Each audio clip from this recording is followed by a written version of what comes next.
Parmi les gens que vous suivez, l'ancien président des États-Unis, élu démocratiquement, avec un congrès qui théoriquement le surveille, etc. Et vous voulez le traîner devant un tribunal pour quel chef d'inculpation? Bon, pendant la guerre contre le terreur, comme on l'appelle, les États-Unis ont établi des prisons secrètes. Ouais. Où des personnes ont été soumises à la torture, le waterboarding, le simulacre de noyade. Les États-Unis ont envoyé des détenus aux Syries de Bachar el-Assad, à l'Égypte de Moubarak. Sous-traiter la torture. Sous-traiter la torture, même à Kadhafi. En Libye. Même, je veux dire, c'est mes collègues de Human Rights Watch qui ont découvert dans les bureaux de Moussa Kassa,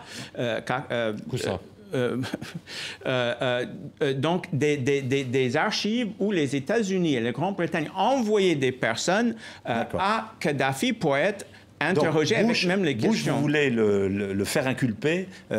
Pourquoi? Pour acte de torture? Pour acte de torture, oui, et crime de guerre. Voilà. Mais ça ne marchera pas. Le faire inculper par qui? Devant quelle justice? Bon, normalement, ce serait le président Obama qui devrait instruire son... Là, on n'est pas dans la science-fiction juridique. C'est compliqué. Écoutez, parce que Obama n'a pas fermé Guantanamo. Si on demande au Soudan, si on demande à l'Argentine, si on demande aux autres pays de traduire en justice leurs tortionnaires, on ne peut pas faire autrement pour les États-Unis. Je ne compare pas Abu Ghraib et Darfour, mais quand même, quand les États-Unis revendiquent la torture et disent qu'on a torturé pour protéger la sécurité nationale, mais on ouvre la porte à ce qu'on dégrade la justice internationale. Et vous avez déjà entrepris une démarche pour le faire comparaître un jour devant une juridiction? Bon, aux États-Unis, je regrette, le président Obama a décidé de...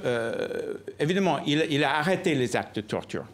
Qu'on sache, les États-Unis n'utilisent plus le waterboarding, mais il a traité comme si c'était un choix politique, un choix mauvaise, au lieu de dire que c'est un crime. Et donc, le prochain, il pourra bien recommencer. Vous y croyez? Je veux dire, au fait que Bush réponde un jour devant une juridiction?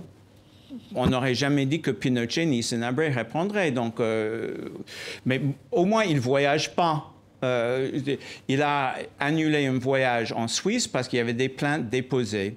Mais je regrette à dire que des plaintes qui sont déposées en Espagne, en France, en Allemagne, sont traitées d'une façon politique qui ne justifie pas, qui ne sont pas justifiées. Il y a quand même des éléments de preuve contre les responsables américains et au nom de la compétence universelle, des plaintes sont déposées en Europe qui ne sont pas traitées comme ça se doit.